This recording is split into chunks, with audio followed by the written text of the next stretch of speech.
Well, first Holmes was born, then he got fat, bald, and tired. Sup Holmes? Hello there. My name's Jonathan Holmes. I was just sitting around here alone in my turtleneck sweater, looking at my copy, Panzer Dragoon Saga, which I bought the day it came out. Copy of Cubivore. Bought that the day it came out too. And of course, Burning Rangers. Through a marine-colored sky, flying high with grace and pride. These are the things that I cherish. Though I haven't played any of those games in years, maybe a decade. I'm the kind of person who will sometimes sit on things that are really valuable. And it's kind of a lousy trait. I'm sort of lousy. I'm trying to be a little less lousy today. I've been sitting on something even more valuable than any of those video games. An interview with Tali Faulkner, creator of Umurangi Generation. A fantastic person. A fantastic interview we had, impromptu. I found them on Twitter. I said, will you be interviewed for Nintendo Force Magazine? Magazine that I write for. Let's see if I can find the interview. It is right here. This was before the game came out on Switch. So we talked about it in future tense. Oh, look at the size of this poster that comes with the magazine too. Woof. Wow. This interview was recorded with the intention of taking that text and transcribing it into a magazine. You were never meant to see my face. I'm like in the dark. It was really late at night. I'm doing tons of uhs and ums. Pooped. And nervous, because I didn't even know Tali from a hole in the wall. Tali didn't even know my name. I had to tell them after we already started recording. It was that kind of thing. But in listening to it again recently, I was just wowed by Tali's insights and how much they're willing to give in terms of information, understanding, perception, honest, vulnerable truths here in this interview. How could I just let that sit on a hard drive forever? So I decided to try to cut out some of my worst uhs and ums and put it out there on YouTube. So I hope you enjoy it. Thanks so much.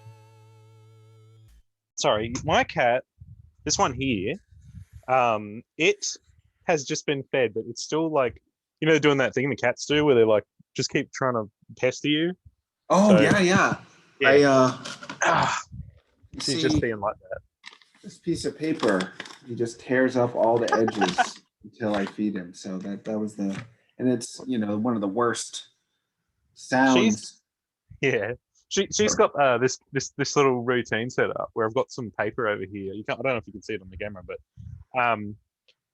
she loves just stepping on it, and it makes, because it's like cardboard or whatever, it makes a lot of noise because she's really picky. She doesn't like dry food. She only likes wet food, and in the morning we give them dry food. And right. She just will like refuse to eat it, and it's, oh mate. They're strong in their personalities. I love them though. They're good to sort of have around. Oh fuck, where did I put my? Sorry, I shouldn't swear. Oh, I'm Jonathan Holmes, by the way. I didn't even. I used some random. I feel like I've heard your name somewhere before, but I can't quite pin it down. I know that you're connected, sort of like in the Nintendo space. But I'm not. Like, I'm like, where the fuck have I heard that before? I used to have a podcast for indie devs right after Indie Game the movie came out. Right. But before like Zoom and streaming really got all that big, it was like 2011, 2012. So sometimes people who make games know that. It was on for like 4 years. We did 100 episodes, so it was fairly around. And I still write for Destructoid here and there. So these are kind of the two places. I'm just gonna make this cat get out of the room because it's gonna drive me nuts the whole interview, okay? I know the feeling. Okay, I'm back in. All right. Yeah, so I think there's just like a lot, I think, which is really exciting, I guess, because the game's coming to Switch. It's like sort of like it's not like a revival, but like, you know, it's like a second wave of players to come through, like that. Right. I mean, we could definitely talk about that because I think there's you know, obviously some Switch features you've probably seen online where it's very like using the most of the hardware and like trying to make it, I guess, you know, like that kind of thing where I guess we'll just talk about it during the interview, but, you know, like taking inspiration from things like, you know, Nintendo Land with the Oh, sure, gyros. sure. Yeah. 'Cause we got that working to where it's no longer just a rotation, but you can literally use it like a magic window to look through the world, like that same Wow. effect. So I think that's going to be, I think, a thing to talk about. I think it's just so interesting that like Nintendo players don't mind gyros, but there's still that stigma of motion controls with like Mm.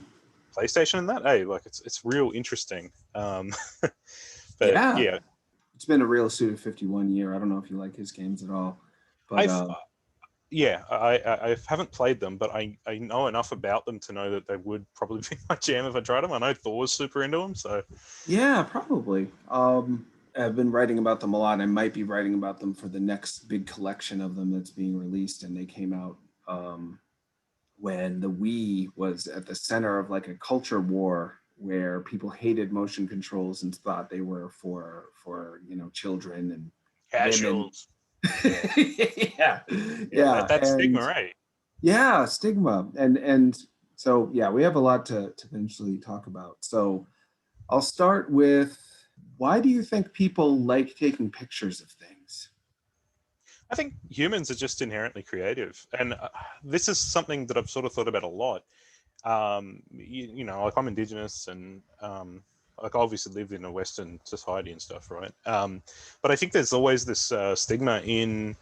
I mean, you can look this up if you want to academically, but there's a stigma in the West about suppressing creativity. I believe it was Michel Foucault that talked about that idea that schools are informed by prisons, and like this whole idea of like I have a friend who was a like educator, right? He went through the education system, and by the time he was ready to work in the education system, like did all his training, he said, "I'm not working in the education system." And it was that whole thing was, he said, the only thing school teaches you is to show up on time, right? That's the literal only skill. Like you don't really learn critical thinking, and then like a lot of the information you learn it in the first year, and then it's like built into you by rote. Like like you might learn about the Vikings in year 7. I'm talking about the Australian curriculum, and then in like year 12 you're still learning about the Vikings, right? Like, and there's just this whole thing where it's like that.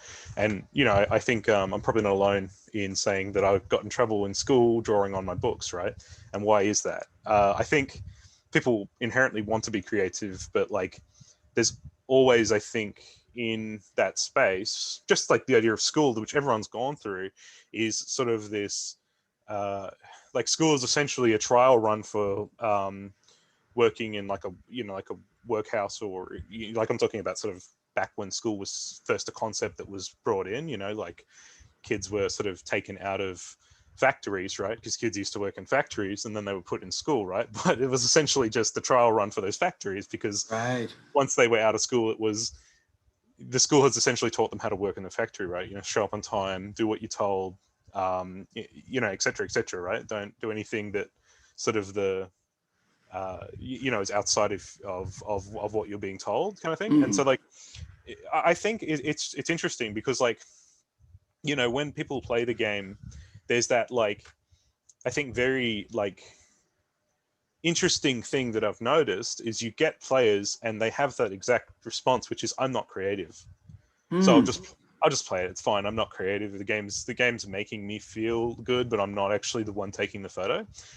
But by the end, because you can see like those initial tweets or whatever, or seeing someone live stream it, at the start they're doing very like prescriptive by the number thing, right? Because the game sort of opens into this place where it's like you are sort of told how, like, you're not told what to take photo of. You're told like a theme or a concept, and it's like up to you how you want to take it. It's like by the end you see that those same players are taking photos that aren't actually even related to the objectives anymore. They're just expressing their creativity and having a lot of fun with that. And so, like, I think that's an interesting thing, because I think you can also apply that to other like gameplay styles, if that makes sense. Like, I think one of the things Breath of the Wild really, I think, was scratching an itch for a lot of people of, was that creativity that players could have with the gameplay itself. Once they started to really open up like the mechanics, especially like the runes, like the stasis and things like that. So like that's kind of going to be my sort of going forward, like a thing thinking about that, because I think that is, like, I mean, even the example of Minecraft, right? Minecraft is the literal definition of creativity to game, right? And it's really obvious that people love playing that for the creative. They don't necessarily play it to fight the dragon at the end, right? Like it's about the creative side of it. So yeah, I guess that's sort of my answer there. I think like photography can be sort of talked about different ways in terms of like how you would funnel that. Like I'm obviously not throwing shade on Pokemon Snap because it was, I guess, a bit of an influence. But one of the things which I wanted to move out of with sort of those games and games which have sort of done derivative approaches to that idea is moving away from sort of objective, sort of crosshair based photography, like getting something fully lined up in center. Because like I do photography in real life, and that's not really how photography, like you're not really ever doing a photo shoot where someone says it needs to be centered unless it's like for like a passport photo or something, or like very very like, I guess, clinical photography, which is not real. Like, and I get that makes huge sense with Pokemon Snap because it's a game about being a nature photographer or like you're documenting a subject. But yeah, like for example, with sort of urban street photography and stuff, usually it's like it's up to sort of your own creative intuition. And I think like that was kind of the idea of doing like the hands-off approach, was saying, I'm going to put stuff that's there that's like me as a designer. I'm saying, well, I'm going to put stuff there, but like actually you're the one to come up with the solution to that. Like, it's always really interesting to me watching people play the game on Twitch and that, and you'll see them sort of solve the puzzle or do the photo bounty in a way that's like, oh, I never thought of that. Like I never thought, like even when I put those objects there, that you could do that like that. If that makes sense. Yeah, absolutely. It dovetails into something else I was going to ask directly, which was, how do you make photography fun in a game? And you've already expressed a lot of those ideas around giving people opportunity to discover, to take risks and have eureka moments. But there's also has to be limitations, as you were saying. So maybe since you've already talked a lot about giving people that sandbox, maybe talk about where you have to also put up some walls or some barriers in order to point them either in the right direction or make them feel like there's a way to do it wrong and therefore there's a way to do it right. I think that idea of like pointing players in the right direction is a really interesting thing, because like one of the things a lot of people talked about with this game is the world building, and part of that is like intentional with the idea that you put like the secret, I guess, is that you put objectives that people will need to take photos of to pass the level near certain things that are sort of essential to the story. So like I'm thinking of the example of, and the other thing about that is sometimes leaving that stuff away from it so that it is a like separate channel of like, oh, I just come across this is really different, like like one of the examples sort of like in the second level is sort of this idea that players need to take a photo of this thing called Sharky, right? And it's like you read that and you go, what the fuck's Sharky, right? And so like they're walking through and they might see a sign that says Sharky's tank. And I think a lot of times when players are conditioned to sort of like reading the mini map in the corner of a game, but just like not really think about what they're looking at, and instead just like kind of go into automatic mode, like, I mean, I've done it before in games, so probably others have as well. And it's like, the idea was that like, if they just took a photo of the sign, it wouldn't register and they'd be like, what? Oh, Sharky's tank? What's in there? And then when they look in there, they see that there's like a mortar cannon, right? And it's got shark teeth on it, right? And they go, oh, that's Sharky, right? And it's this whole idea of like, it is a little bit like, hey, wake up, pay attention to what you're looking at, right? Because I think once that starts to happen, you can start to do really interesting things. Like I'm not familiar if you've played the game or finished the DLC or anything. I haven't beaten the DLC yet. Yeah, I want to. So that's going to be coming to the Switch, by the way. That's included in the Switch version. But the idea is that like there's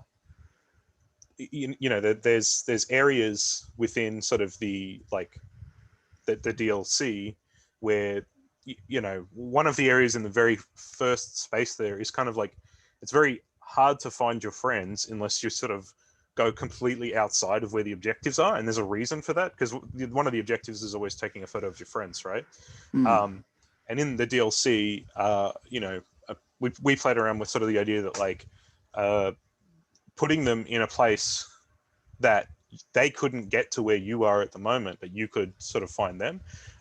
Sort of talking about, I guess, like, like the character's a photographer, and one of the areas that they go to, you're only allowed to be in there if you're a photographer, right? Because it's like a gig. Whereas like your friends are just staying outside waiting for you to finish. But when you go outside, there's, I guess, a little bit of a reveal of the storytelling. It's done, I think, quite well in terms of just, it's not told to you, it's actually sort of listened to you, like the soundscape changes. But yeah, I guess when it comes to sort of like, I guess, rules and saying what you shouldn't do when it comes to photography, like I said, we wanted to be really hands off with that, because I think one of the other things that's a really big risk with people who are first learning to like be creative or become sort of unsuppressed from being creative, if that makes sense. Like they're starting to be creative again when like the last time they might have been in any way creative was like, when they were 7, right?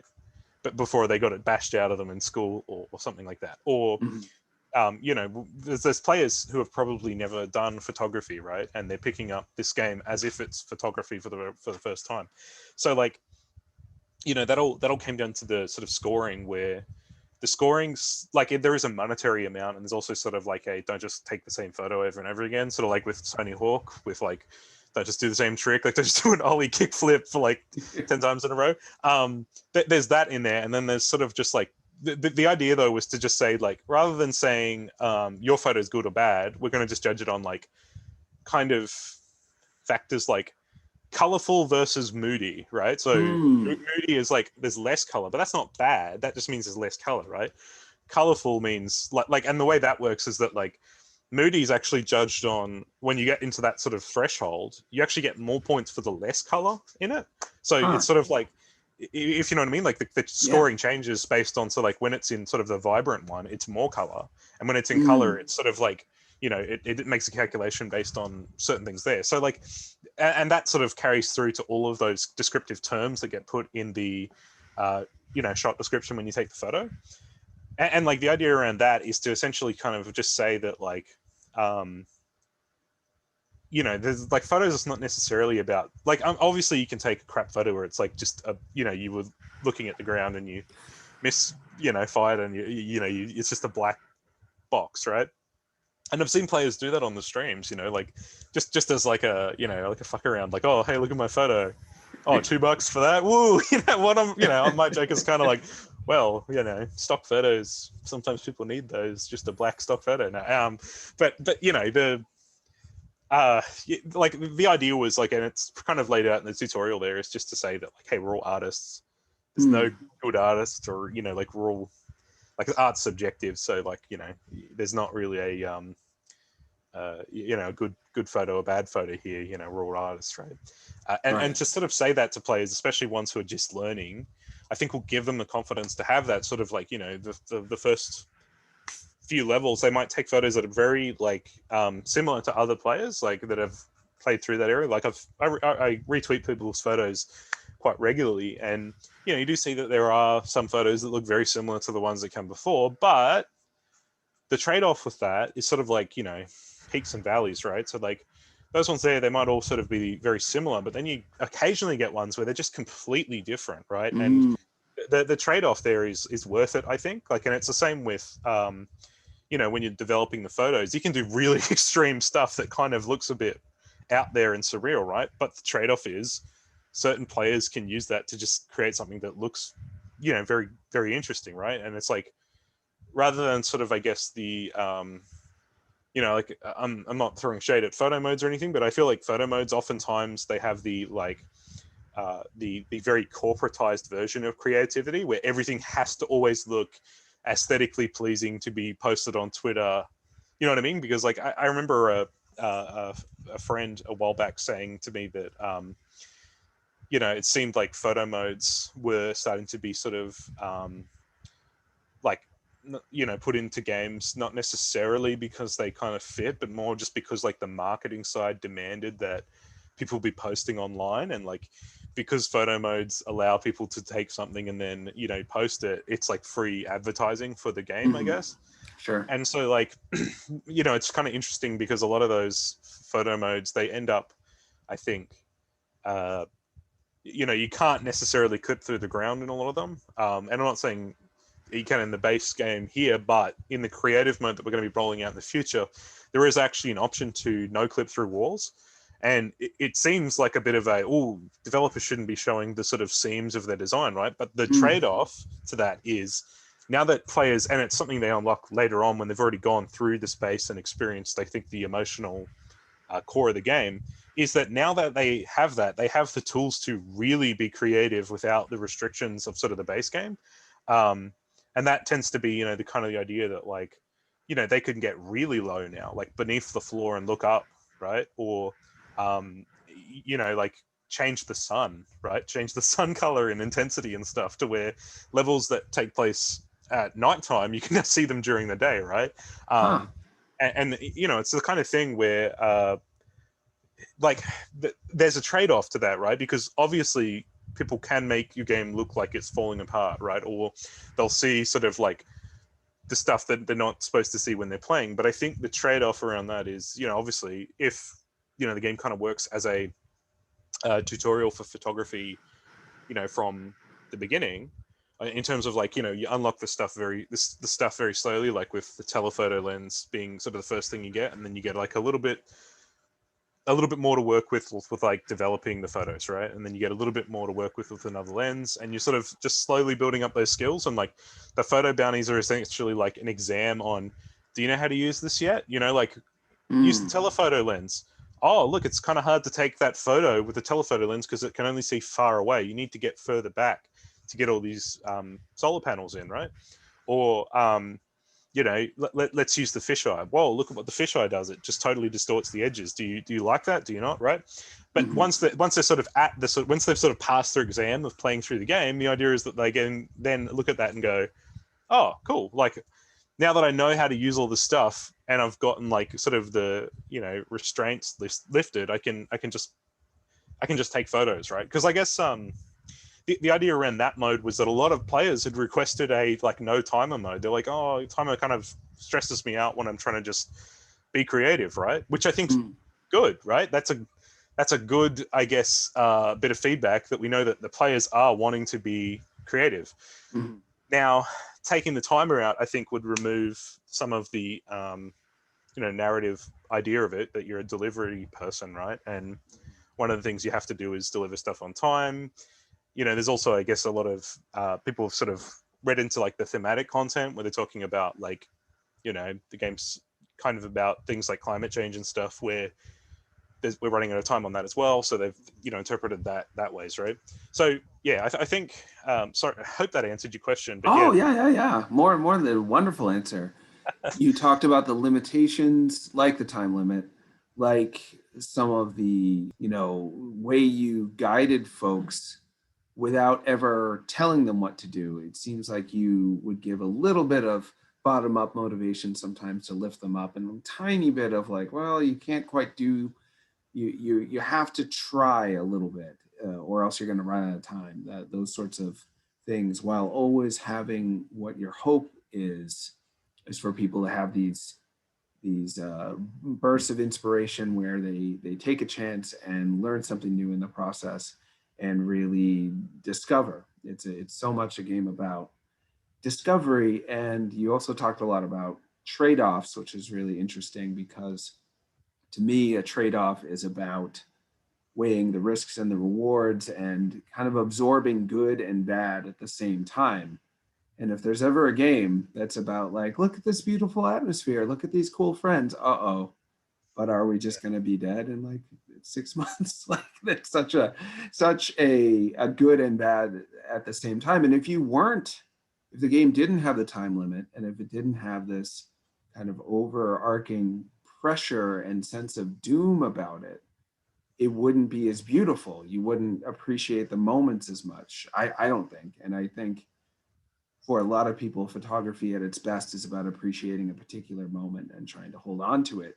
And why would you want to hold on to a moment if, we live forever, we're going to be able to do this forever, but you've got that time limit? Now I'm just reviewing your game to you. I'm sorry. Well, see, one of the really interesting things you're talking about there, which the publisher asked, was the last photo you take in the game, right?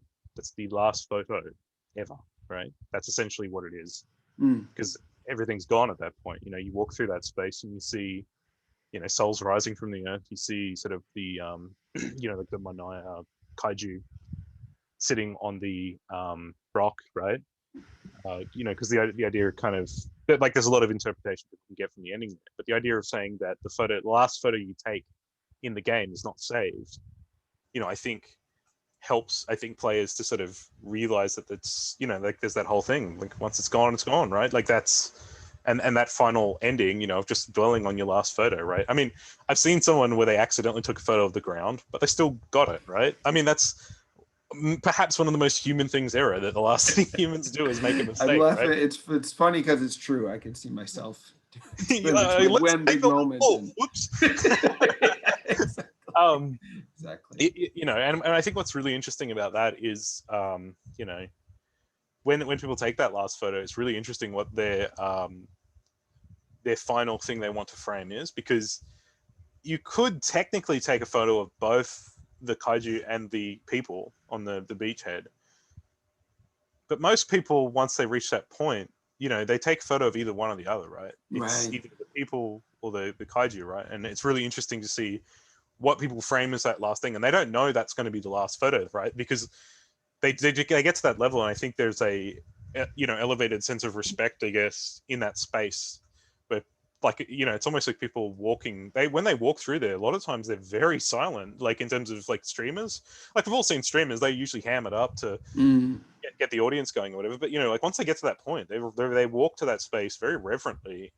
And once they're like, their first response is, "Oh, where's my camera?" And once they get to that area and they get that, you know, final bolt rack and they have the camera there, they're just like, they take the photo, and then I think they sink it all in, like Mm. that was the end. And then like I think it's one of those things that like that next 10 seconds after they take that photo, they remember every photo they've taken, or at least the journey they did to get there, right? And I think like that's, I guess, part of the reason with, you know, like the game having the like uh you know, saving the photos like on PC and with Switch, you know, we worked really hard to get that so that it saves straight to the album on the Switch, you know, like seamlessly. It doesn't, you don't need to press the button after you you know, take The the photo photo. It just, button in the button. Yeah, yeah, yeah. you just, the moment you press finish, it just saves straight to it. Oh, cool. I didn't know So that. like it's the kind of thing where you know, you've got your Switch, and even just like you know, going through your album is Oh. a kind of thing where, you know, you can just go back through, and they're all, that's really not showing up well, is it? But you know what I mean? No, it's Like you showing up can very well. you can, you know, just like view that's really blown out. But anyway, um yeah, you know, and there's like this whole thing where like in design we always talk about this idea of like revisitation as like a really core concept. So like, you know, one of my mates, he has this really interesting saying. He says designs are never finished, they're just abandoned. You know, Mm-hmm. kind of that idea that like, you know, you're never quite done, because you can always sort of like keep going with the idea, or, you know, the design, like and you know, we also always talked about this idea of like design having its own agency. So like Mm. I mean, this is a concept that kind of, the moment you say it to people, they kind of uh, like in design spaces, you know, when you say the designs, they're starting to think you're maybe going a little bit down the Matrix, like Neo path. But like, essentially, it's that idea that like once you create something like that, it's sort of agency to design or inform onto other people can continue that design into the future. You know, like if I was to die Mm. next week, and you know, Umurangi Generation had, you know, came out or whatever, it's sort of that thing that, you know, like 10 years in the future, someone might pick up that design idea and run on with it in the future, you know, and continue sort of the idea of what Umurangi Generation is, you know, like they might even just continue that theme into a different game, you know, like the theme of, you know, who's going to be the last generation has to deal with all the shit we've all fucked up on, right? Mm-hmm. Or like, is it us? Is it going to be, you know, the Zoomers, right? Is it going to be way in the future? Because like one of the ideas, I guess, that I've sort of always thought of is that how does it be that the generation who went through the civil rights era, Vietnam protests, and all this other like very you know, radical movements in culture are now denying COVID existing, right? Or completely 180ing and being Mm. this sort of thing where they're all more than willing to just like screw everyone over, right?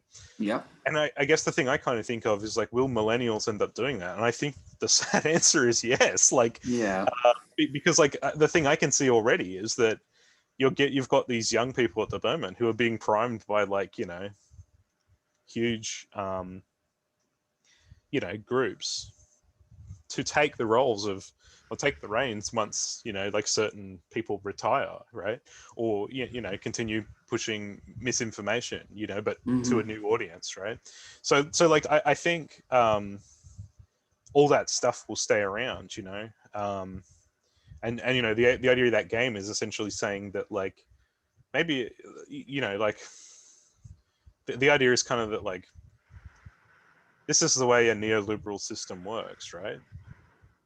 We've seen that happen in the last, well, we saw it happen last year, and you know, still going on this year with COVID. But it's the same beast when it came to climate change as well, right? It's this thing where you deny its existence. You know, you tell people to just learn to live with it, and like you give up. You know what I mean? Or you try and incorporate that into their culture, right? I mean, when COVID sort of first came out in Australia, people were terrified, right? Like we've done pretty well.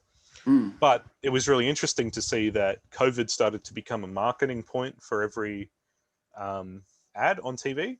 Like, and I mean that in sort of the idea that like, it was really quick to see the language of COVID, like the language in terms of how people talked about it, move from sort of this like it sort of went through the PR funnel, and it like, because I guess the whole idea of making people comfortable, right? So like the idea being that like when COVID first came out, people would talk about, you know, like certain things, and then, you know, eventually you get to the wording of things like social distancing or contact-free delivery, right? Where it's very much like the harm or even the mention of COVID is sort of taken out of the equation. So I think it's very interesting, you know. So like the idea with the kaiju in the game is sort of like they've had the same treatment through that same, you know, system, where like you can see, you know, one guy has like squid tendrils on his car, right? Because he thinks it looks cool. You know, you see movie posters where they're talking about the like, you see movie posters where talking about, you know, the first wave, right? And it's dramatized. You know, you see certain rhetoric around the UN, right? Because the UN were essentially like this universe's version of, you know, a global unified power. And when you play the DLC, because you should, and I'll give you a code if you don't have one yet. I was gonna get it on Switch, but I'll play it on. Can do both. Or I mean, you can wait for the Switch because it'd be awesome to go through the gyros. But that was my plan. But yeah, the thing about the DLC is looking at like, so if the UN seized all this stuff by power, or, you know, became this global superpower where they're basically in control of everyone's lives because they've sort of found a, you know, convenient thing to say, this is why you should trust us, which is the kaiju.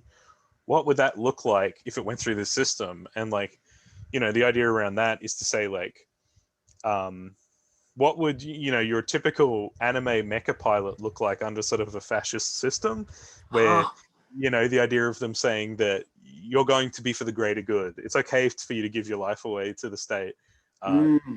Things like that. And sort of to re-examine, I think, those, you know, anime tropes in sort of a, I guess, more contemporary light. Like, you know, sort of, to sort of like look at, you know, what would, like, if a fascist superpower had a giant robot, like an army of giant robots, what the fuck are you going to do to stop them then, right? And the idea being that they're using the like threat of the kaiju to keep you in line. You know, the idea of saying, well, we are keeping you safe. How dare you like criticize us for what we do? Don't mind the fact that, like, you know, and you played in the main game, you've been to an area already where you can see that they got told to fuck off, which was the 3rd level. In that space, you see there's a memorial because they didn't do the job, right? And you can see that there's a lot of anti-UN sentiment in that area. People saying, fuck these guys. Like, doesn't matter what they're doing up there if what they're doing down here is completely ruining our lives, right?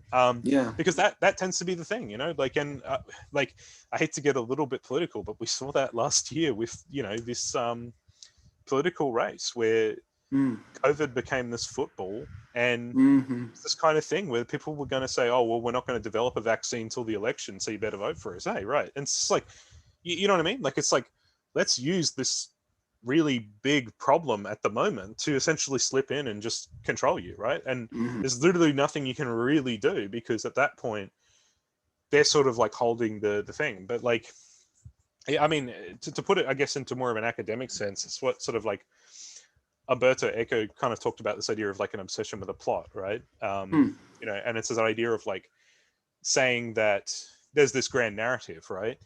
And that's the way that they sort of sell that sort of like selective populism of saying, you know, well, the people have already talked about this and the people want blah, blah, blah, or, you know what I mean? And, you know, like, I studied this stuff for 6 years, you know, then fitting it into the game wasn't necessarily something I thought about when making the original game, but, you know, it was sort of the thing that when we were talking about DLC, you know, George Floyd was killed, and we were like, well, let's talk about it then. Let's look at this stuff, but, you know, put it through the lens of the game. And what we'll do around all this stuff is we'll talk about it, but we'll talk about it in the context of the game. And the idea around that is to say, like, if someone picks up on that, they can think about it and process through it. But, like, you know, it's also the other thing where like, a lot of people, I think, aren't really paying attention to the sort of, you know, the way all that stuff works, right? Or the way that sort of like, and I'm not talking necessarily about George Floyd there. I'm talking more about, like, you know, how does the tolerance to this stuff just keep going on, right? And the idea with the game was to say, well, let's look at a place where people are really tolerant to the idea of, like, and I don't mean that tolerance in the way like right wingers say it around, like, you know, when they're trying to dismiss leftist cause or whatever, but more that idea that, like, what does it look like when a sort of like, what does a space look like that doesn't even want to acknowledge the problem, right? Like, this is a very common trait. Like, we see it with climate change all the time. That idea that people don't even want to acknowledge the existence of it, right? It doesn't exist. It's not part of my life. I don't care, right?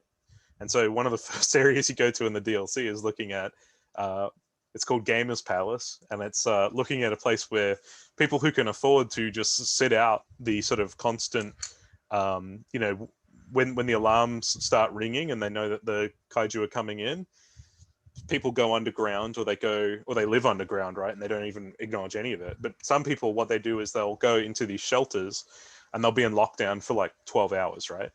And the idea to say is that the society that they live in, because they know that this is a, you know, constant thing that's always going to happen, is that they've started to adapt the idea that, well, come to our 12-hour lockdown shelter and, you know, you can just be in VR, right, for 12 hours, or you can just drink, or, you know, you can party, or you can dance, or you can just chill with friends, right? And so when you go to that space, the idea is that, like, it's called the Gamers Palace, right? And you get in there and there's VR machines and there's news, but it's the kind of news where they don't necessarily talk about the problem. They're just sort of talking about the noise around it, right? Or alternatively, you've got sort of the YouTube talking head, right, who's giving all the convenient reasons of why you shouldn't care, right? So there's one guy saying, one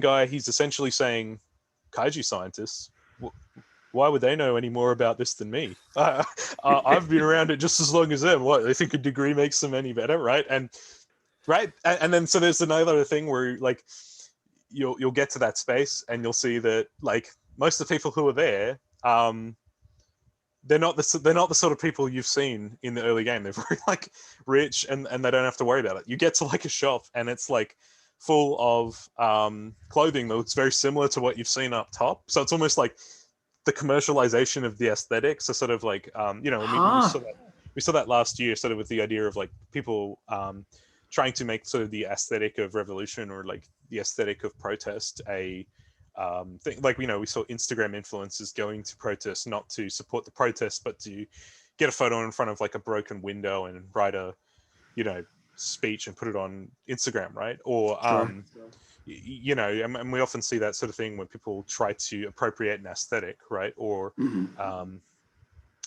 something like that. And so like the idea with that space is to kind of say that like this is all kind of the same thing in terms of like it's about like essentially either it's about softening the issue or ignoring the issue, right?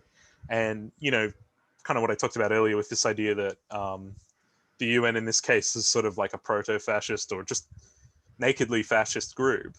What does that look like when people are talking about the UN in this place? And the idea is that you'll go through this DLC and you'll see that, but then you'll also see in another level what the naked fascism looks like behind the curtain, right? Like what does the UN look like from the inside when they're talking to themselves? What do the posters to employees say?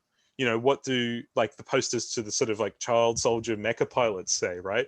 What are they reading? What's all this stuff going on in that space? And like if you kind of look through the cracks, you can probably figure out like what their sort of agenda is for this stuff, because there's often I think this issue, and I guess the DLC kind of talks about it a little bit, but oftentimes when fascists are portrayed in video games, there's often this thing where they de-fascistize them, I guess, like they remove all the fascist stuff and remove all the reasons why that's a bad thing, and essentially just boil it down to like either, oh, he's crazy, he was possessed by a demon, or he's actually a good guy, right? Like it's usually when you get to the bad guy at the end, that's what's happening, right? Right.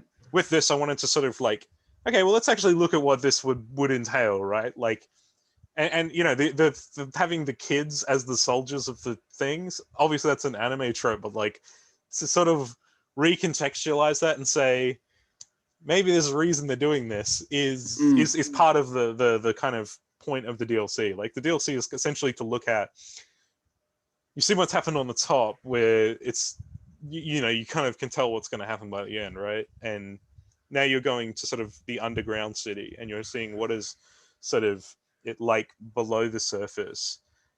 There's still obviously the threat from above, but it's sort of also looking at the other side of that, which is that like what is the UN really up to? I hope that answers your question. I went on a huge rant there. Oh but, yeah. So interesting. I can't wait to see how it ends. I have a feeling I know, but you're changing it enough that you're giving me this spark of hope. But also, again, it's such a trade-off. So I'm hopeful someone survives, but also, do I want those people to survive? Like it's a it's a fun tension that you're. Something I thought about the other day is like, what would a post-apocalypse look like? Like imagine like the scenario of like anything like Walking Dead or something, right? That the apocalypse goes away at some point, or like, let's say for example, like we'll use the example of like Walking Dead. If Walking Dead, they killed all the zombies, found a vaccine, rebuilt society. What would that post-apocalypse look like? And I bet your bottom dollar there would be people being like, it'd be way better if we went back. Always that idea of like people looking at and being like, well, at least back then, like if you didn't like someone, you just kill them. It's like, whoa, like yeah, because that stuff true. That stuff comes through, and it's interesting. Yeah, people have. I mean, you're talking about so much. It's great. It's a lot to try to narrow down. It's sorry. Where do I even start? No, I love it. It's great. I just wish I had more time and more page space. My next game is going to be it's not going to be similar, but like there's going to be a lot to talk about in that too. In terms of, that's great. my next game I'm working on is going to be sort of like that one. Whoa, really? Well, yeah. So like it's going to be that one and these ones, right? But like to the aesthetic, right? Like fully authentic to that. Like one of the ideas that we're sort of playing around with is like, I think we're in a really interesting time that the GameCube controller is something you could still use as a mainstream peripheral. And it'd be really interesting if either you could get the GameCube to be the main way the GameCube controller to be the main way you play it, or making it so that the Joy-Con and you like, give an adapter with the game or something where the Joy-Con can fit in an adapter and it's like a Nintendo 64 controller. Oh, wow. But yeah, I'm not going to reveal too much about that, but I think these sort of ideas, I want to put those into these games in the future and sort of keep talking about, I guess, more, I wouldn't say academic concepts, but more like, I I don't know, like I'm trying not to sound pretentious or whatever, but like, you know, the main age of gamers is like 30 now. Sure. I think, you know, one thing I always get a little bit frustrated with is sort of like games a lot of the time will walk up to doing something really interesting or almost wear their politics on their sleeve, and then it just gets slid away again, and like Oh yeah. it all gets taken back down to sort of like just 80s Hollywood tropes, and it ends up being sort of just like, what was the point, right? Like I think about that with like, you know, certain cyberpunk games that are essentially kind of this idea that like it essentially stayed in the past, like it didn't necessarily build on that idea and bring it to sort of where it needs to be now. And like I think you can do that with other genres too. It's just about how you do it. And like I think my thing I want to do in the future with a lot of these games is like grow the industry's sort of maturity up in terms of what the stories are, like in terms of what we can talk about. Because like I still feel that with certain games, there's like, I mean, there's a joke in the DLC about it, but like the idea is that there'll be a lot of games that'll sort of try to talk about resistance or things like that, right? Or like, and essentially all they essentially like will do is just take a 20th century leftist revolutionary stuff and just wash out all the leftist revolutionary stuff and say it's like a game about liberation, right? Like, you know, like the David Cage Android game and like whatever Far Cry game, and there was that Homefront Revolution game where it was just sort of like they want to do this stuff, but they don't necessarily want to tackle like what's the implications of that. Like, I think one thing that's very interesting about like if you're going to talk about revolutionary things is like there's either the like, you know, sacrifice or blood on people's hands that they get from doing violent acts, which is a very interesting or nuanced topic to talk about. But then there's also like, you know, there's also, I think, like an interesting way a lot of these games will sort of present it where, and maybe it's just the sort of age of the industry in terms of like, you know, marketing focus group A or something like that. But like, it tends to always be that, say, for example, when they're doing the sort of leftist revolutionary stuff, they'll always have sort of the gun-toting American who, when you really think about it, wouldn't at any point really touch that. Because like a lot of times in those, you know, revolutionary or like if we were to sort of like flip the coin for a second, not talk about revolutionary and talk more about like totalitarian oppressors, the first thing they try to do is change the populace into believing that the invasion's a good thing, right? And they'll do that with things like, for example, looking at sort of your either you're rich or something like that and compensating them, right? And trying to build this sort of thing where they'll try to like you know what I mean? Like make it so that those people will look the other way when, you know, there's that old saying, like first they came for the communists or whatever, right? When that stuff happens, they'll try to brush that aside and then they'll go, well, yeah, okay, we'll keep going, right? And then it's that slow thing, right?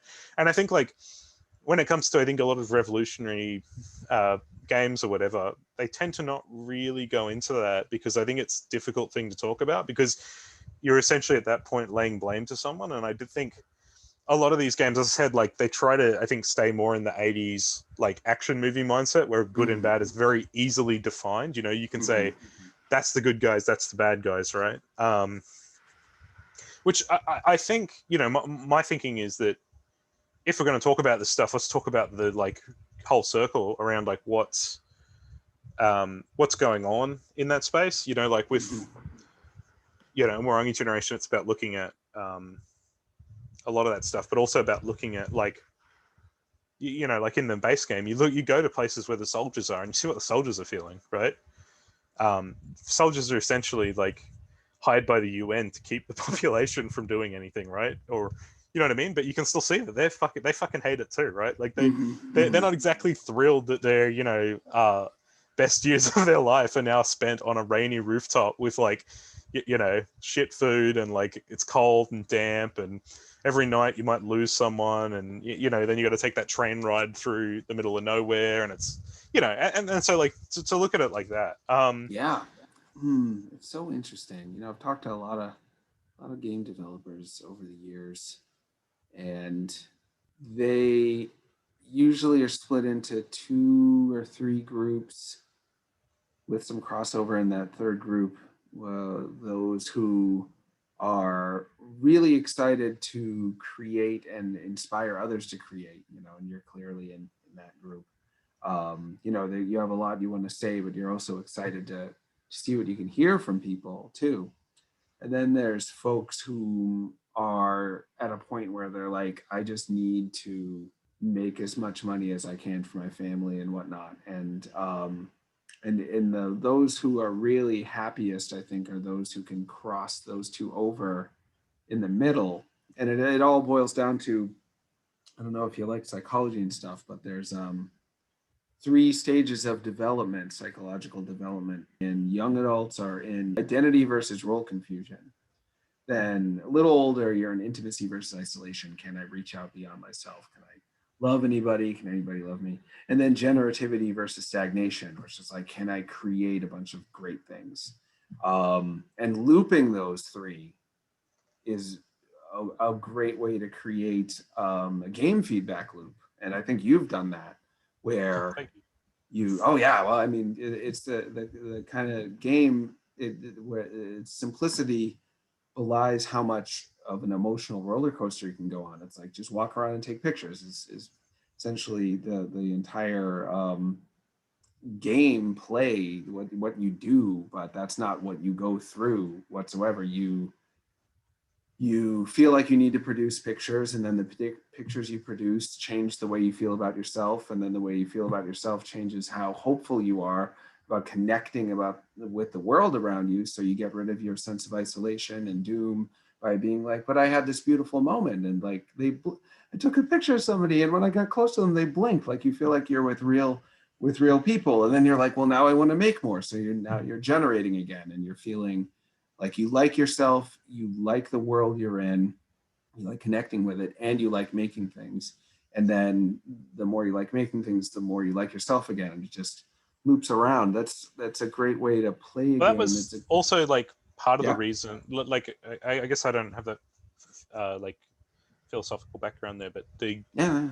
thing I kind of think about, especially when it comes to design, is like that revisiting, because like there's a reason why you go back to places you've been to, like in terms of you go back to the first level for the last level, and you go back to the area where the soldiers are hanging out, and you can just see that it's completely been destroyed, right? And it's totally different, because I think, and when players piece that together and they go, I know where I am, and they see something that they saw earlier, it's that whole thing where they're really living that memory again, and they can reflect on, like, as you're seeing there, there's sort of like, there's no permanence to that, you know what I mean? Like the sort of safety and like being in the moment can be a really powerful thing,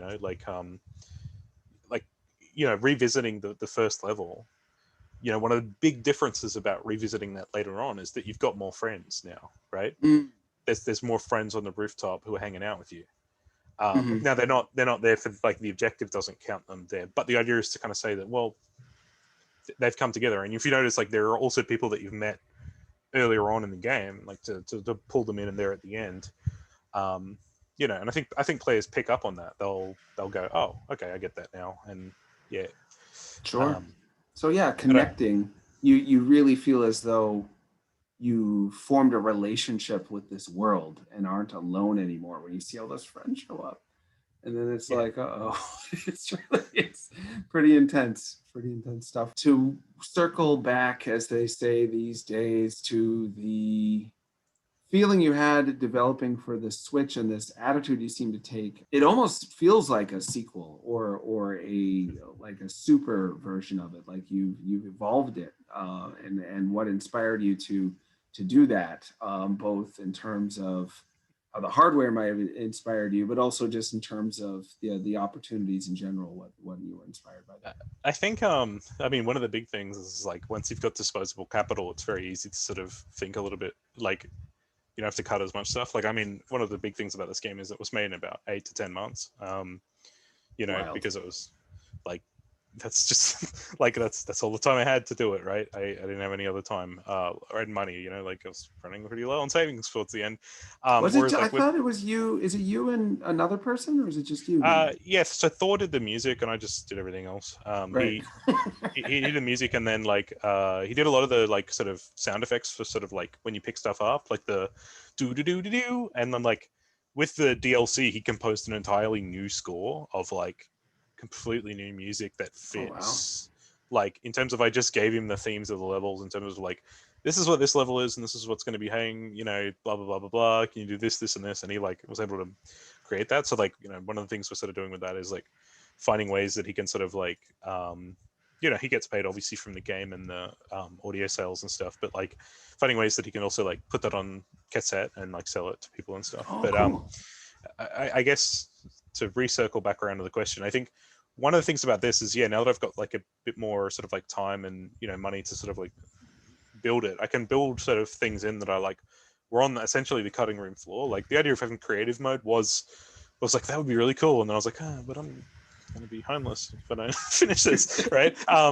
Or, you know, like for example, you know, there's been like a lot of feedback we've gotten from players that have been just like really small things like, oh, can you make it a little bit more obvious? This is the postcard shot. I'm like, yep. So, you know, one of the things we added in was like, when you pause the game now, there'll be like a little, you know, green circle blinking thing on the postcard that looks similar to the circles that you're, you know, that you stand in to take the shot.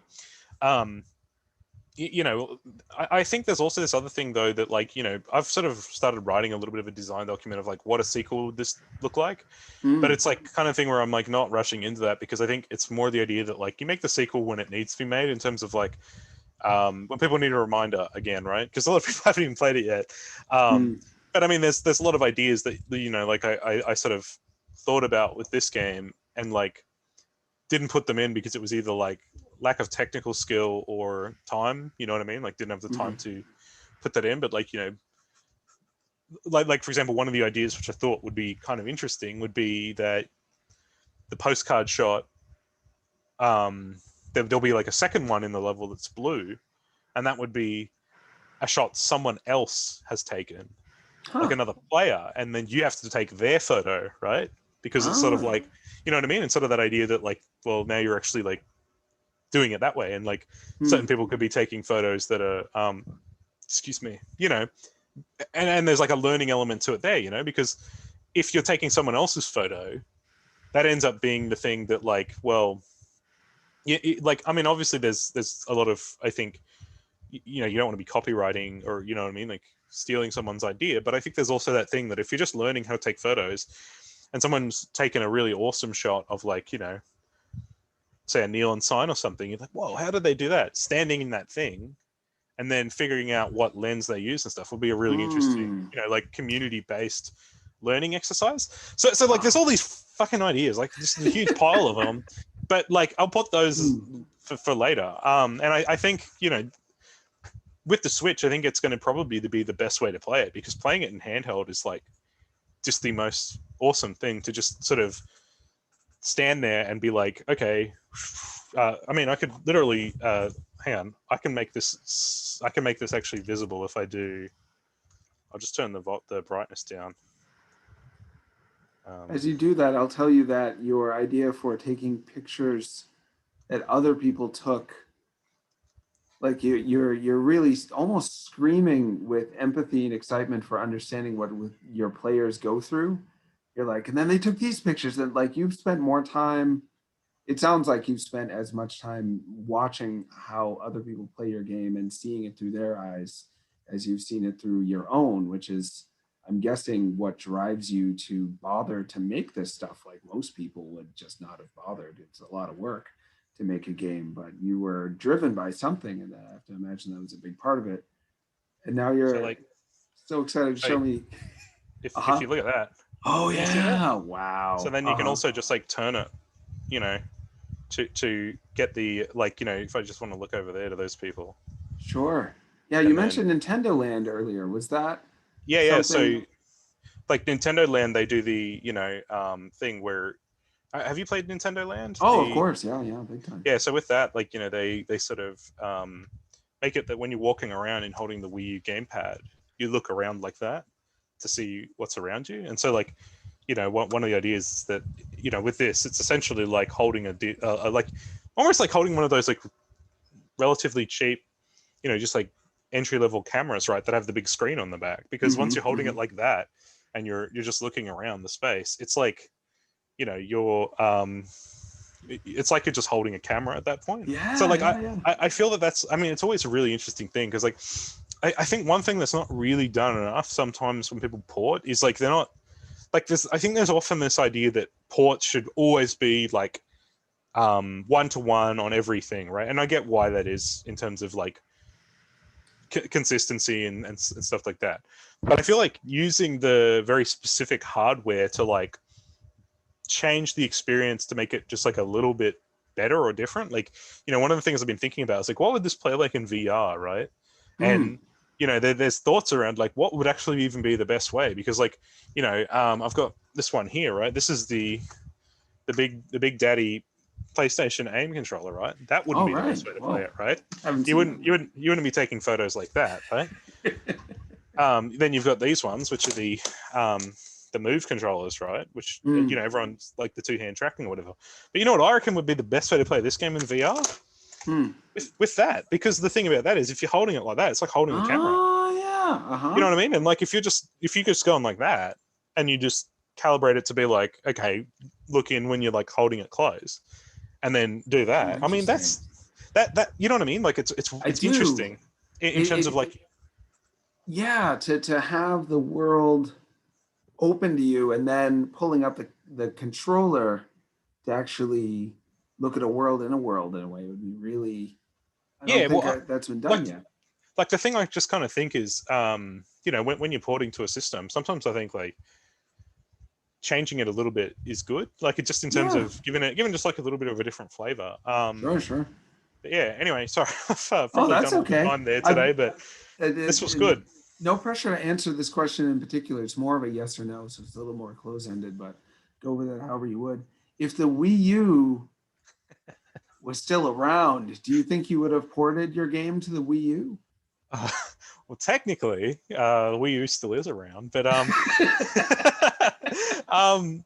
mean, it would be really interesting, because like I can imagine if you had it on the Wii U, you could do really interesting things with the second screen, just in terms of things like, for example, you know, one of the ideas this is, as I said, on the cutting room floor, one of the ideas was like a tripod that you could put down and put your camera on and then move around in the space to take a like photo that way, or like, you know, but it didn't really like, it wasn't really like, well, what would you really do? That's just like, you want to be in the shot. That's just kind of like a extended selfie, right? Right. Now I can think of ways to do it in the sequel, but I'm not going to go into that.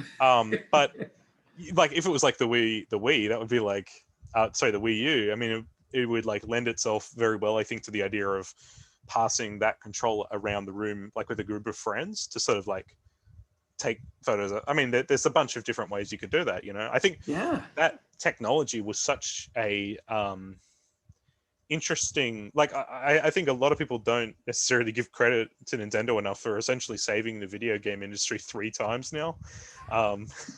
Like when you really think about it, the 80s, they saved the video game industry. The Wii, they saved the video game industry, and then like Wii U didn't work out that well, but the Switch, I think definitely like with COVID, essentially no kidding, got right? everyone buying a Switch, right? So I don't know. I think it's really interesting that they've done that, but it's always been with systems that have really radically redefined like ideas around like what you could do with the game. And like I think Switch is one of those things where it's essentially a portable game console, but like the idea of it being that it's got all this tech in it that works really well. Like to rebounce back to the question you asked really early on about motion controls, I think a lot of people don't know the difference between a gyro and an accelerometer. The accelerometer is the one that everyone hates because it was the waggle, you know. Right. And the reason around that is the tech, like it was the original iPhone technology where, you know, when you turn it sideways, it flips over. And the thing about that is that's a sensor that can only be registered when you do that, like a really swift motion. the Wii Motion Plus was essentially a gyro, right? It just added a gyrometer to the Wii remote, right? And that's the one that's really responsive and accurate that everyone uses for motion controls now, right? And then obviously you got the IR pointed from the Wii that no one uses, but there's that thing of like, with the motion controls, I think it's very interesting that people will label them as motion controls rather than gyroscope or accelerometer, because it's interesting because like the gyroscope is pretty good. Like if you ever used, like you've used motion controls on like any like first party Nintendo game, you know, you can know that they're very responsive. Like there is no well, I mean there is sometimes, but it's very like, you know, for aiming with like Zelda or something, it's like 1-to-1. There's like no you know, cause of error a lot of the time with the just minute movements. Just one last thing to wrap it up around that and then let you go is I think one of the other reasons that the Switch version is going to be so good is that gyroscope, especially when they're holding it in that mode, adds just a little bit more randomness, or not necessarily randomness, but variation to photos that I get the feeling Switch photos are going to look way more natural or organic than PC ones, because a lot of the times with the Switch, it's going to be that people are holding it and they might just have it twisted a little bit like that or something. But you won't just see that flat horizon that you usually get on PC, because a lot of, and it's, you know, it's just what the PC is like, and there's nothing wrong with that. But with the PC to rotate at all, you've got to use Q&E, right, to just give it little tilts, right? Whereas like with that, I feel that, you know, you're going to have this whole extra, well, essentially it's it's a whole extra 3 dimensions of rotation that are going to be I guess so, active at any given time. And I think that's going to be a very interesting thing to see, because like I can already feel from playing it on the Switch versus PC, the Switch is very like you end up like, I don't know, you end up, I think, holding and waiting, you know, in like, you know how you do that sometimes with photography, you wait and then you take when you're ready. I feel you end up doing that a lot more on the Switch just because of the, okay, I want to just make sure that's level, bang, right? And yeah, I think it works well. Yeah.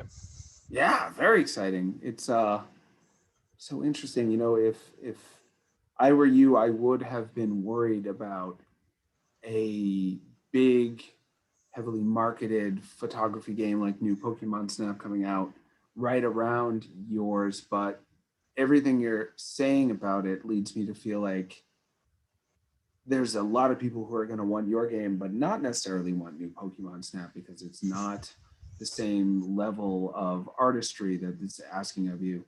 If it's essentially just this again, right? I think it's crosshairs again and get it in the center and all that stuff.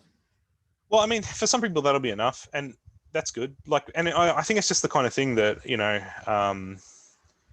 I think there'll be enough people to say, if you like Pokemon Snap, try Umurangi Generation, because there's like there's obviously like, you know, a bit of the Pokemon Snap DNA in there or whatever. But I think that the games are essentially different things. Like in terms of Umurangi Generation, the idea is that you know, the objectives are very open in terms of what you do, in terms of like, I get the feeling, and that's not to say that the new Pokemon Snap doesn't do that either. Like if it asks you to take a photo of Bulbasaur, there's probably a bunch of ways you can, right? But I think, you know, one of the ideas that I had really early on with this, because I knew that people would probably draw that comparison, because for a lot of people it's the only photography game they know, but like the idea I sort of had was that like, what could you do differently with Pokemon Snap with like newer hardware or new technology? And I think what it largely comes down to, what I think of, is that with Pokemon Snap on the 64, it was like on rails, kind of because the like controller that you're working with didn't really have like the capacity for very good first person aiming or whatever. And like also when you do play it on the controller there, you can see that like the way it's set up feels quite natural for the taking of the photo, like the whole press this button to go into camera mode and then shoot with this one. You know, the idea kind of had like, because I thought pretty early on about that, it was like, well, what if like, you know, now you can just go anywhere and go at your own pace through it, right? Like yeah, I guess that'll remove some of the like, because I think part of the gameplay thing of Pokemon Snap is that like you are essentially you've got a limited window to take certain photos, right? And if you stuff them up, you've either got to restart the level or whatever, right, to get it. And that's the challenge or main gameplay of that game. And taking that out means you've got to find something new to put in. And I think that's kind of like, you know, where I think the photo bounties come in terms of saying, okay, the challenge is now not getting the certain thing within a time frame. It's being able to identify it in the environment. And like, you know, I knew kind of going into it that I knew people would essentially like it because it's very similar to, I think, the gameplay loop of something like Where's Wally or Where's Waldo for Americans. But Sure. that and the I Spy picture books that everyone probably read as a kid, you know, where it was essentially that idea of, can you find it? But the difference being is it's not necessarily that gameplay. It's, can you find it but shoot it from a certain perspective, right? So when, you know, like with, say, for example, the first level, can you take a photo of 2 boom boxes? Probably. Now, how are you going to do it though? And that, I think, leads to that creative decision of saying, well, I could take it there. Or, you know, some people it's, oh, found them, bang, take the photo, right? Other people it could be, well, I could take it there, or I could walk to this area here and take it like that, right? Like, and there's like a bunch of different ways. And like the idea is essentially that, you know, and especially like with the Switch, with the gyro, is essentially there's infinite ways to really take that very specific, you know, set of pixels in a photo, right? You know, they'll all be a little bit different, but like the idea of saying that players get to choose how they're going to complete the objective, I think is a very different new way. And I know that like, you know, recently the game got an award from the Japanese like Media Arts and Cultural Institute in the government there, because they said this is a really interesting philosophy for this stuff, you know? Yeah. Yeah. That must have been really exciting. I mean, you're Yeah. you're in this period where, I mean, the game has been out for a year. Almost. It's probably came out in May, so it's almost there. Yeah, like a couple of months, about 10 months. Yeah. Right when the I mean, pandemic hit. Wow. yeah. Well, I mean, it's I think that's another thing. Like, I don't want to keep you going for too long, but like, I think that's another thing that why a lot of players responded pretty well to it was they could see that it was very much about what they were going through, because it's about like neoliberalism, right? Which is essentially what a lot of the bad stuff of the pandemic was a symptom of, right? Like in terms of, you like Australia, right? The Australian government wanted to do the slack-jawed, like, you know, who gives a shit approach, but they'd already taken a big enough hit from the bushfires. They kind of couldn't afford to do that again.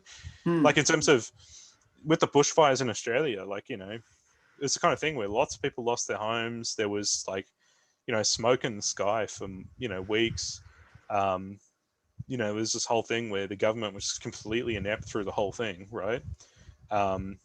You know, there was a part, and like we saw this with, you know, with Trump, with the COVID, where the Australian Prime Minister just took a holiday midway through it and said, we'll deal with it in a couple of weeks, right?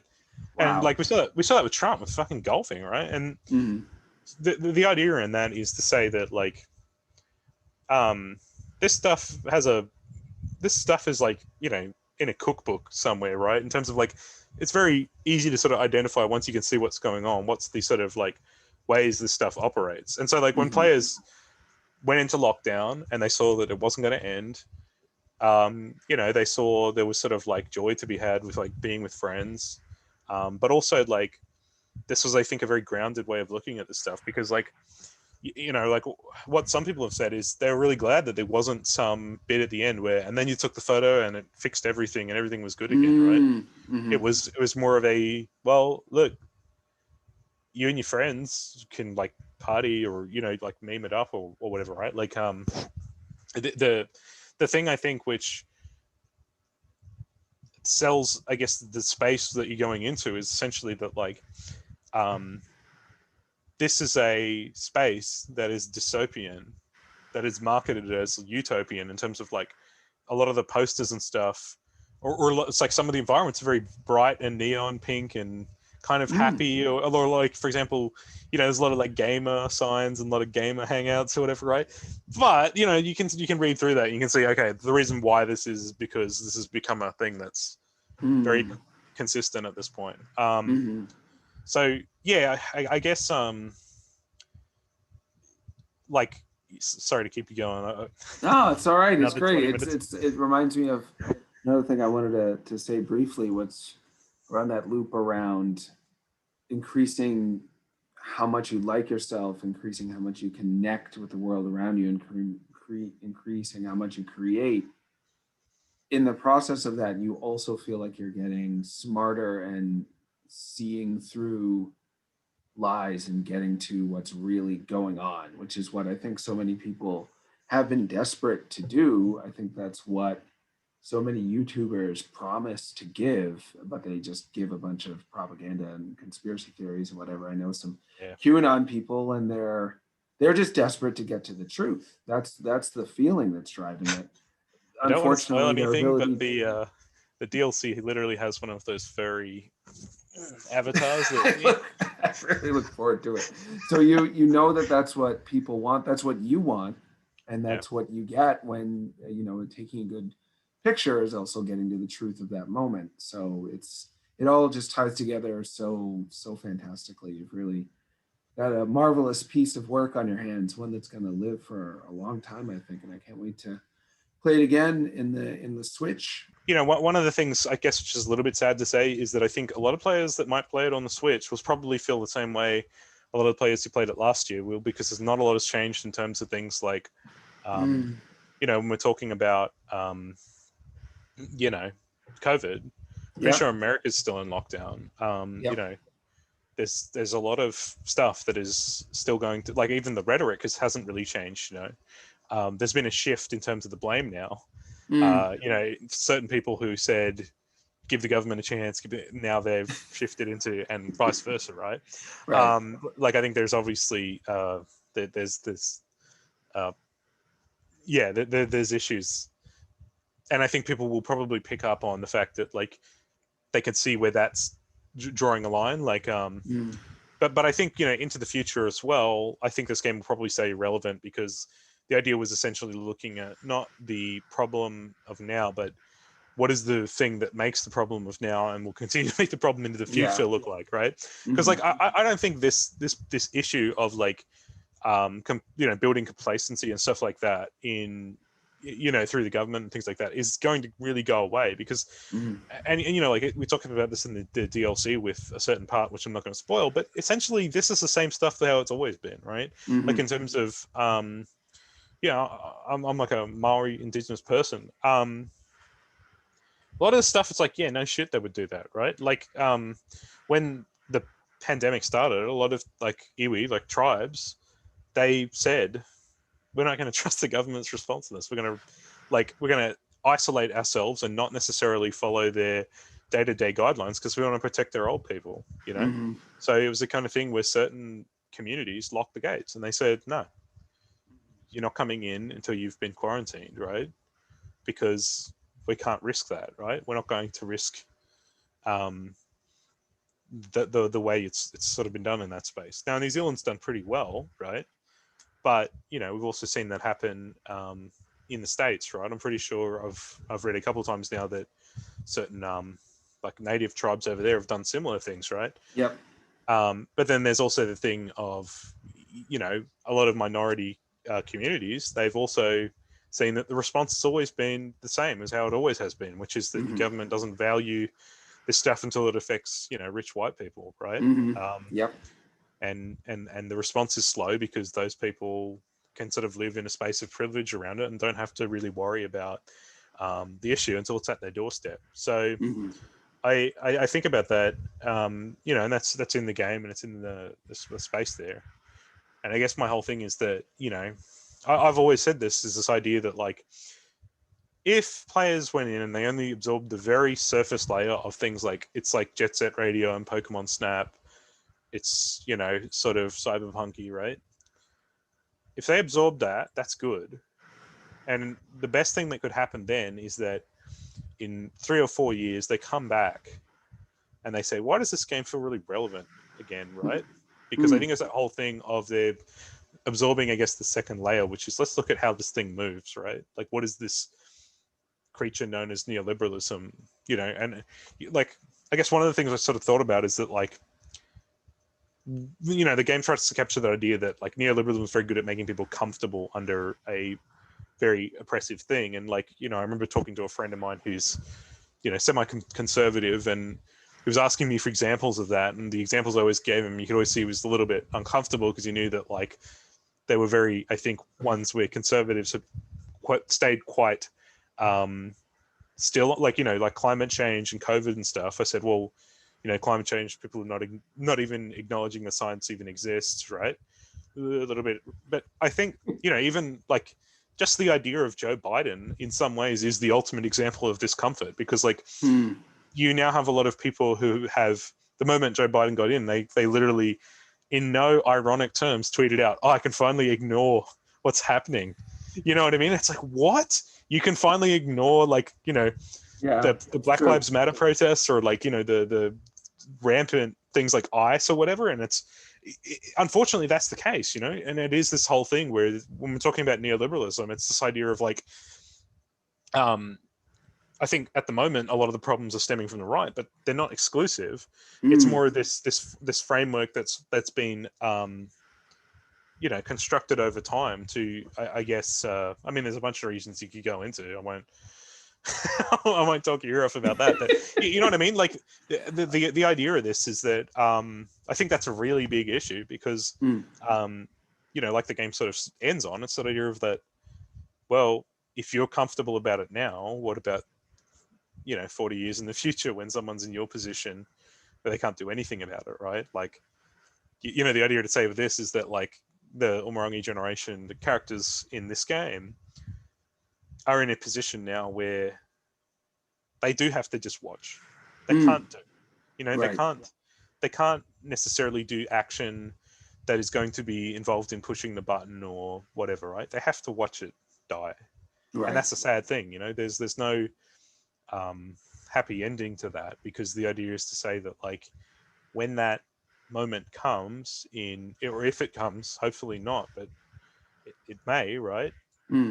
In this space, what is that going to look like? And I think the sad truth is it's going to look like kind of how it always has, which is that the young people in that space, like I was talking about with like the boomers earlier, where they say no to something and nothing, like not a lot essentially gets done. Like the Vietnam War was still carried through by Nixon, and the only reason he really stopped was for political advantage and things like that, right? This sort of thing, like there was, I guess, no one like sort of in that space that were really able to sort of like push the button in the White House to say pull out the troops or whatever, right? It was this and this is sort of what the DLC kind of talks about, but it's that idea that like one of the, I think the most powerful things that happened in that sort of anti-war protest era, and that's not really what the DLC is more about now, but like one of the most, I think, interesting things that happened there was the troops from that war walked to Washington and they took their badges and they threw them over the fence back at the state and walked away. And that was their way of saying, fuck you, like, I don't want your medal. And you know what I mean? Like there's stuff about that in the DLC, but it's more about what's happening now in terms of how do you respond to this, right? But yeah, I'll let you experience that your first time through. Yeah. It sounds gonna be awesome. I'm excited about it. And again, it's just been really fun to talk to you and see all the dots get connected. And I don't know how much you're doing it on purpose. That like the thing that you can't stand about neoliberalism, one of the things you can't stand about it, is how it makes people not notice what's going on around them anymore. And your whole game is about noticing what's going on around you. So it's it's about that. And especially like one of the big things is that like there's, I guess, that meta element to it that people can literally not be paying attention, similar to like what's happening now. And then the thing that is going on meets them midway through the game, right? So if they're not paying attention and they don't pick up that this is a kaiju game, and then they realize it's a kaiju game, they get a big wake-up call, similar to like what's happened with this thing, right? Like with climate change. Oh, I don't really think. And then in Australia, the country burns, right? and there's smoke in the air for weeks, and people are worried about death, and like my mum lost her house and stuff like that, right? And then they can't unsee that. They can't say, and the thing about it is people have tried, and there's been a lot more people going, well, look, firefighters have been telling us this for years, environmental experts, like, what did you expect, right? And similar with like COVID, right? We know about COVID in November 2019, not 2020. It was the whole thing of don't even pay attention. Yeah. Right. Like, and that was the big thing about it. Right. So the idea with the game is to say, all right, well, if you don't want to pay attention, that's okay. But when it comes up, like there are some players and they do pick it up. Like one of the really interesting things, and I think this comes down to, as I was talking about earlier, the mini map in games, right? Where people are always looking at that mini map and not what's happening in front of them. It's the fourth level of the game. You can walk down that street and you'll see a giant mech hand and bullets just sitting in the street, giant bullets, right? And it's in the first level, right? It's in the first, go back and play the first level. There's giant bullets there. There's a giant wall around the city. There's planes flying overhead. Some people don't pick up on that, and that's okay, right? But, at that fourth level, it's really like, it's right there in front of you. Some players don't even see it, right? But then on the fifth level, it's, well, you don't get to say you can't see it anymore because you're going to now be in it. And, it's also that thing that, when you play the DLC, you can pick up on why this stuff is all horseshit because you've been through it at that point. You've seen what a fucking kaiju attack is like and how horrifying it is. You've seen that there's not like a thing of, oh, well, don't worry about it, bro. It's all good, right? Whereas that's, and the idea of doing that in that space is to sort of show that like, or even just like you've seen what UN in action looks like, right? Or what the UN are like, sort of behind the curtain a little bit. And so to tie all that together, and this idea of complacency or comfort. I think comfort's the best word because it sort of fits with that idea that there's always that saying, oh well, X is bad, but you own an iPhone, right? Or whatever. It's like, well, yeah, I do. It's like, if, say, for example, we weren't living in a capitalist nation state, that would be $20,000 easily, right? And it's one of those things where like that piece of comfort, right, is one of those things I think always pacifies populations, right? In terms of you're not necessarily having to worry about what's in front of you or things like that because there's always this degree of comfort built into it. That's only like one element of neoliberalism. And like, as I said, I worked at a uni for 6 years. And like, there's a lot of stuff that I like in this Blood Goblet game. Sorry, that's what the next game is going to be called. It's going to be called Blood Goblet 64. Really? Yeah. Amazing. 64 in the title. But have you announced that already and I missed it? No, I haven't announced that yet. But okay, I'll keep it under my hat. That one there is it's going to be very interesting because one of the things I'm going to be looking at in that is essentially there's a book called The Skull Measurer's Mistake, and it's going to be sort of looking at kind of this stuff around, I guess, like myth making and sort of like how memes are used in myth making. So like when I say meme, a lot of people probably think like reaction images, but more the academic concept when you're talking about like okay, so to put really simply, memes are sort of like when you have a child, you pass down your genetic information, right? And then that'll be things like looks and whatever, right? Memes are the information that you pass down that is non like organic, like it's things like language, like when you teach a kid to speak or how to walk. Like it's really interesting. You'll notice some people walk like their father and others walk like their mother, right? Or and that's like a really basic meme, right? If you start to think about that idea from a very like macro context, what does the meme of invasion look like? So what does the concept of invasion and empire look like if you're talking about it being a thing that has been passed down over time? And the way you think about that is that like Greeks, Romans, like Britons, Americans, Nazis, and then during the Cold War that splits into like the East and West, right? And it's this whole idea that there's a meme of invasion, right? And in terms of how that stuff works in terms of like an ancestry, right? I'm not going to necessarily go, like I'm going to go into that stuff in the game, but I'm not going to talk too much about that right now just for you. But like the idea is essentially to look at that from the perspective of, as I said, one of these games. Wow. And the way I've thought about doing that, I think is going to be pretty good, because it's like, I think it's like not necessarily breaking the fourth wall, but like using players' preconceived like sort of lexicon of like how they've consumed games to essentially be their like ontology. So like to be their sort of understanding of the world. Because one of the things we're talking about, if you're talking about invasion, is whenever that's happened, there's always been this idea of there's always been this idea of nation building. So nation building is like, I mean, they're still doing it today in the Middle East, right? But the thing about it is the nation building they're doing in the Middle East is literally what they did to my family like 200 years ago, right? It's literally things like stopping the language from being spoken. And in the Middle East, they don't call it that. They say, we're teaching people English, right? What do you think that means, right? If you start to say, we're going to value English over your native tongue, right? That's going to go. Second thing is they're stopping certain customs. And in American foreign policy, that's that idea of we're going to democratize a country, right? So we're going to in place our new thing, right? All this stuff essentially is nation building, because what nation building is it's about creating a sort of group of people that all believe the same thing, because that's what like the academic term for nation is. It's like a group of people.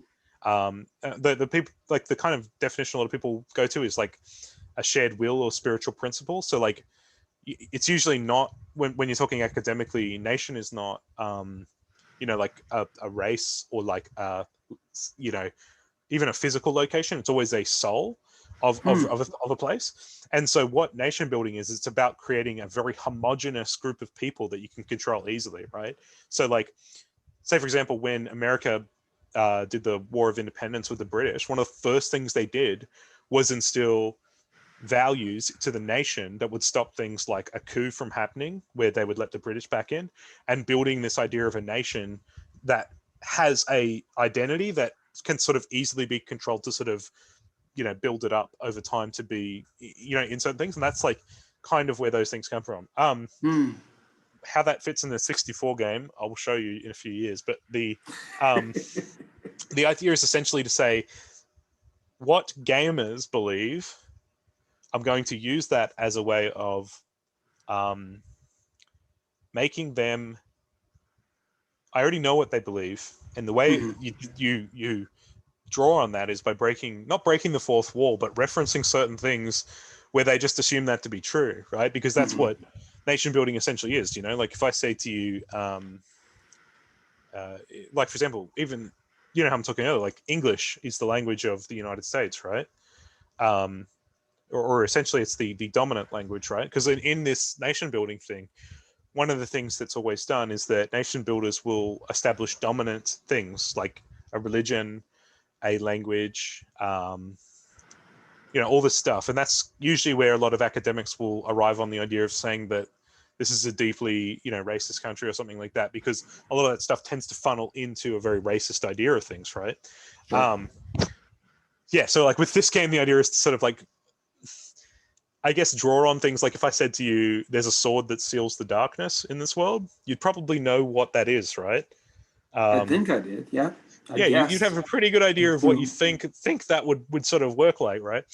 To give an example, what do you think that would look like if that sword that sealed the darkness was actually ruled by or wielded by someone who was really like, for all effective purposes, the bad guy, right? Like or like a tyrannical king, right? Who has the essential like the master sword in his possession, right?